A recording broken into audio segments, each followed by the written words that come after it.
वंदे मां शारदे। बच्चों, आज हम आपके लिए लेकर आए हैं संस्कृत का प्रारंभिक ज्ञान। देखिए, वर्णमाला सिखाई हमने आपको, ठीक है। पक्षियों के नाम, पशुओं के नाम, पालतू, जंगली, दोनों देखिए, यानी वन्य पशु पक्षी और वाइल्ड एनिमल्स, ठीक है। और आपको अब हम सिखाने जा रहे हैं आपको जल जंतु है, यानी जल के जंतु, यानी जो जल में रहते हैं, ठीक है।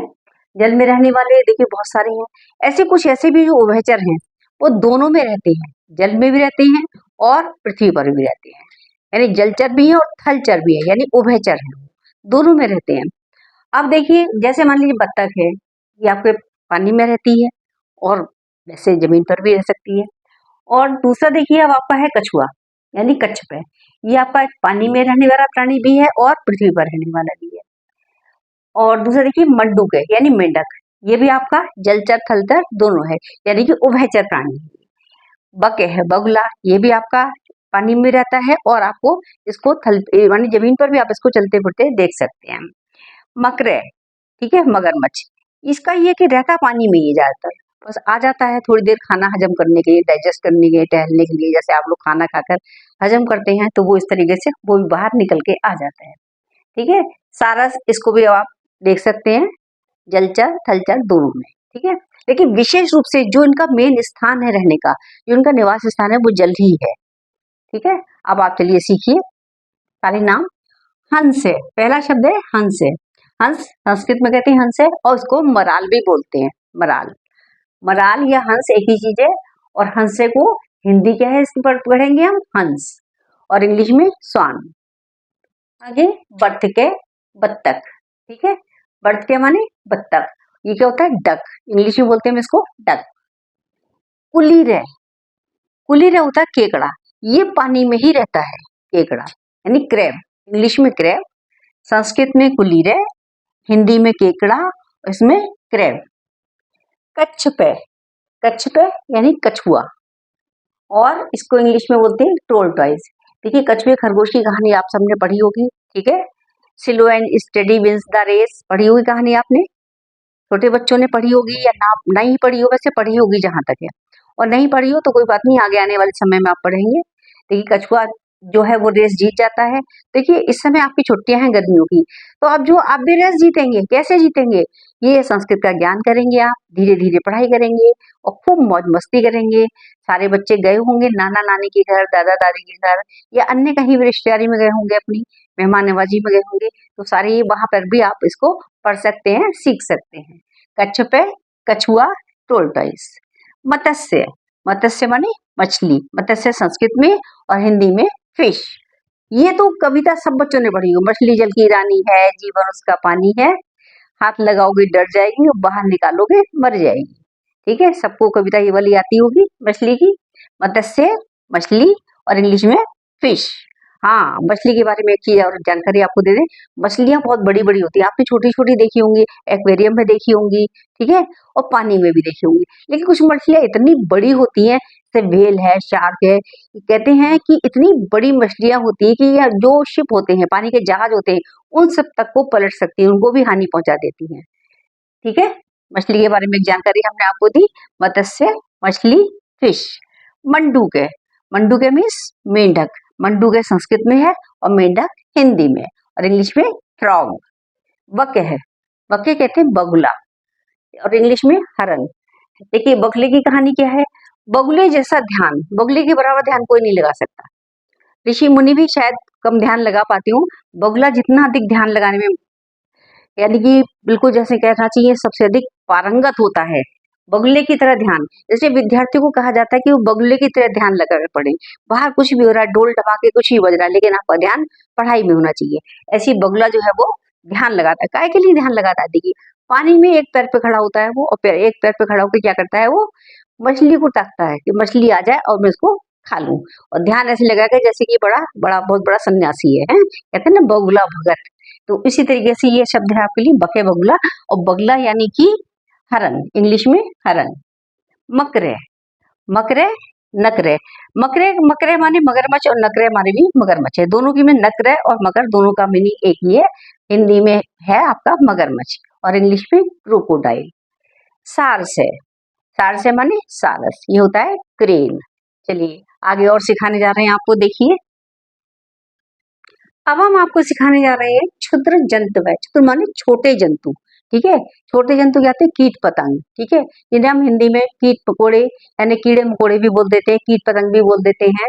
कीट माने छोटे पक्षी और इंग्लिश में बोलते हैं हमको इंसेक्ट्स, ठीक है। क्षुद्र जंतु यानी छोटे जंतु, बहुत छोटे। देखिए हम कहाँ देखते हैं इनको? अपने घरों में भी देखते हैं, और हम इनको जो है कहीं आप पार्क में जाएं घूमने के लिए, खेलने के लिए जाते हैं, वहां पे आप इनको देख सकते हैं। और विद्यालय में पढ़ने जाते हैं तो कभी कभी आप इनको जो है अपने मैदान में भी इनको देख सकते हैं। कि होते सारे क्षुद्र जंतु यानी छोटे जंतु, यानी भ्रमर। भ्रमर कहते हैं भौरा, और इंग्लिश में हम इसको बोलते हैं ब्लैक बी। संस्कृत में भ्रमर और हिंदी में भौरा और अंग्रेजी में ब्लैक बी। ब्लैक माने काला और बी बी कहते हैं मक्खी को, ठीक है। ब्लैक को तो ब्लैक मीन्स काला समझ गए आप लोग, यानी भौरा कैसे काला होता है, लेकिन मक्खी होती है बहुत छोटी सी और भौरा होता है उससे थोड़ा सा बड़ा, लगभग आपका 1 इंच तक का भी हो सकता है वो भौरा, इतना बड़ा, और उससे थोड़ा सा ज्यादा भी हो सकता है। ब्लैक बी शायद आपने ना देखा हो, देखा हो या ना देखा हो, देख भी सकते हैं। मम्मी पापा आपको बताएंगे भाई ये भौरा है, इसको ब्लैक बी बोलते हैं। भ्रमर, भौरा, ब्लैक बी। मक्षिका, मक्षिका मक्खी यानी हाउस फ्लाई, ये तो आप लोग आमतौर पर देखते ही होंगे सारे बच्चे, ठीक है। आप कोई चीज खाने की रख दीजिए, मीठी रख दीजिए, फटाफट एकदम उसके ऊपर क्या होगा? मक्खी आनी शुरू हो जाएंगी। कोई भी फ्रूट्स काट के रखिए तो क्या हुआ? उसमें मक्खी आना एकदम शुरू हो जाती है। ये मक्षिका मक्खी यानी हाउस फ्लाई इंग्लिश में।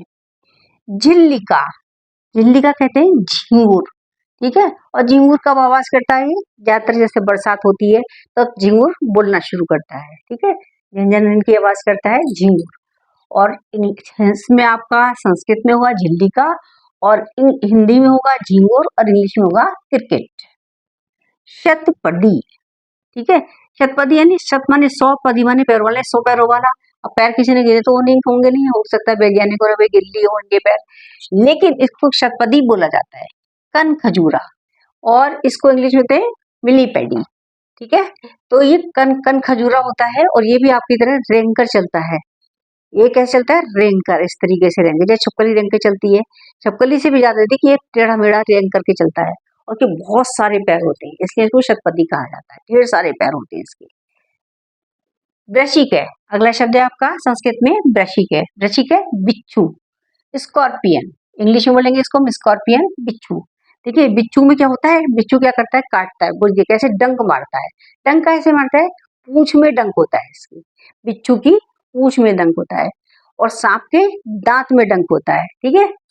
बिच्छू की काय में डंक होता है? पूंछ में, जो पूंछ पीछे को घूमी हुई होती है। और ये कहा जाता है कि जो बिच्छू जो है जब एक बार डंक मार देता है तो उसके बाद उसकी मृत्यु हो जाती है।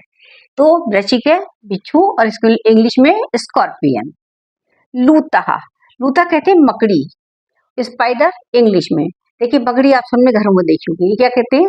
ये भी छत्ता बना के रखती है, कैसे? जाला बनाती है अपना पूरा ये, ठीक है। ये वेब इंसेक्ट कहलाते हैं सारे, मोस्टली ये वाले जो है ये कीड़े मकोड़े जो अपना कोई जाला बनाते हैं, पूरा नेट बना के रहते हैं, जाल बना करके, ठीक है। लूता संस्कृत में, हिंदी में मकड़ी, और इंग्लिश में स्पाइडर। पिपीलिका, पिपीलिका चींटी, और आंट इंग्लिश में। देखिए पिपीलिका हम उसको बोलते हैं चींटी। पिपीलिका जो होती है वो आपके सब घरों में पाई जाती है, वो सभी ने देखी होगी, सारे बच्चों ने चींटी देखी होगी। लाल चींटी होती है और काली चींटी भी होती है। पिपीलिका, चींटी, और इंग्लिश में आंट। अगला आपने शब्द लिया है हमने आपके लिए, मशके है। मशके कहते हैं मच्छर, और इंग्लिश में मॉस्किटो। भाई गर्मी है, मच्छर निकल रहे हैं, और बरसात होती है तब भी मच्छर निकलते हैं, ठीक है। अब ये यहाँ आपके जो क्षुद्र जंतु हैं यहाँ कंप्लीट होते हैं, और अब हम आपको कराने जा रहे हैं आगे हम वस्त्राणी, यानी जो वस्त्र आप पहनते हैं, कुछ जैसे निक्कर पहनते हैं, शर्ट पहनते हैं, टी शर्ट पहनते हैं, ट्राउजर पजामा पहनते हैं, साड़ी पहनी जाती है, तो वो सारे हम आपको आगे अगली इसके बाद कराएंगे, देखते जाइए। देखिए बच्चों अब हम आपको सिखाने जा रहे हैं वस्त्राणी। वस्त्राणी यानी कपड़े, और इंग्लिश में क्लोथ्स। देखिए क्लोथ और क्लॉथ में क्या अंतर है ये भी आपको समझा दें। देखिए क्लॉथ होता है बिना सिला कपड़ा, और क्लोथ्स होते हैं तैयार कपड़े, सिले हुए कपड़े, उसको हम बोलते हैं क्लॉथ्स। देखिए जैसे आपको कपड़े की दुकान है, क्या लिखा होगा? भारत क्लॉथ एम्पोरियम, या कोई भी क्लॉथ की दुकान जैसे इस तरीके से है, तो उसका नाम दिया होगा, फिर क्लॉथ हाउस लिखा हुआ, क्लॉथ एम्पोरियम लिखा होगा, क्लॉथ शॉप लिखा होगा। तो अब जो सिले हुए कपड़े होते हैं उनको क्या बोलते हैं? क्लोथ्स। तो आपको हम क्लोथ्स के बारे में बताने जा रहे हैं। कपड़े सभी पहनते हैं, ठीक है, और किन किन वस्त्रों का विशेष रूप से आप इस्तेमाल करते हैं उन सब के बारे में हम आपको यहाँ पे जानकारी दे रहे हैं। तो सबसे पहले हमने शब्द लिया आपका संस्कृत में प्रोच। प्रोच माने तौलिया, यानी प्रोच माने पोंछने वाला जो वस्त्र है हमारा, क्या बोलते हैं हम? वो तौलिया, और इंग्लिश में टॉवल। सभी बच्चे जानते होंगे, ठीक है। हाँ, एक बात और, देखो बच्चों, अगर इन शब्दों का इस्तेमाल आप अपने दैनिक जीवन में करते हैं, बातचीत की भाषा में करते हैं, ठीक है, तो आपको ये शब्द और अच्छे से याद रहेंगे और हमेशा याद रहेंगे, ठीक है। अपने मम्मी पापा से, अपने घर में बड़ों से, छोटों से आप इन शब्द, जितने वस्त्रों के नाम लिखवाएं, इन सब वस्त्रों को बोलेंगे तो और अच्छे से हमेशा के लिए याद रहेंगे। तो प्रोच संस्कृत में, तौलिया हिंदी में, इंग्लिश में टॉवल। दूसरा हमने लिखवाया आपको कर वस्त्रम। कर माने हाथ, वस्त्र माने वस्त्र, यानी हाथ का वस्त्र। हाथ में वस्त्र कौन सा होता है? हाथ में वस्त्र होता है हमारा क्या होता है? हमारा रुमाल होता है। तौलिया से हम पहुंचते हैं, हाथ का वस्त्र क्या है हमारा? रुमाल। रुमाल होता है, इंग्लिश में बोलते हैं हैंडकरचीफ, और शॉर्ट में इसको सारे बच्चे क्या बोलते थे? हैंकी बोल देते हैं, ठीक है। हैंकी या रुमाल या कर वस्त्रम संस्कृत में। अंतरयुक्तम, अंतर माने अंदर, युक्तम माने पहना जाने वाला, अंदर पहना जाने वाला। क्या पहना जाता है अंदर? नहाएंगे आप, तौलिया से अपना बदन पोछेंगे, उसके बाद में क्या करेंगे? क्या पहनेंगे? बनियान पहनेंगे, ठीक है। अंतरयुक्तम संस्कृत में और बनियान हिंदी में, और बनियान इंग्लिश में इसको बनियान ही बोलते हैं। अब देखिए युक्तम, अंतरयुक्तम अंदर पहन लिया आपने, और खाली युक्तम उसे हमने ऊपर से पहना, बाद में पहना युक्तम, ठीक है। तो युक्तम माने कमीज, यानी युक्तम संस्कृत में और कमीज हिंदी में और शर्ट इंग्लिश में, ठीक है, याद रखिएगा। उरुकम, उरुकम कहते हैं पेंट, उरुकम पेंट, यानी कि उरुकम संस्कृत में, पेंट हिंदी में, और इंग्लिश में भी इसको हम पेंट बोलते हैं। वैसे पूरा शब्द हमारा पेंटालून है, लेकिन शॉर्ट में आप सब पेंट ही बोलने लगे हैं, पेंट ही लिखने लगे हैं, इसलिए मैंने भी आपको यहाँ पे पेंट ही लिख कर दिया है, ठीक है। उरुकम पेंट, और पेंट इंग्लिश में। शाक्टम, शाक्टम कहते हैं पायजामा, जो ट्राउजर होता है, ठीक है, जो पजामा होता है उसको हम बोलते हैं शाक्टम।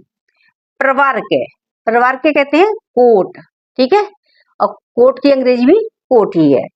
शिरस्त्राणम, शिरस्त्राणम टोपी, ठीक है, कैप, और इसको हम हैट भी बोल सकते हैं। शिरस्त्राणम, शिरस्त्राणम सिर के ऊपर, शिरस माने सिर के ऊपर, और धारण किया जाने वाला, सिर के ऊपर पहने जाना, क्या पहनते हैं? टोपी, टोपी पहनते हैं या हैट लगाते हैं, तो उसको हम बोलेंगे शिरस्त्राणम।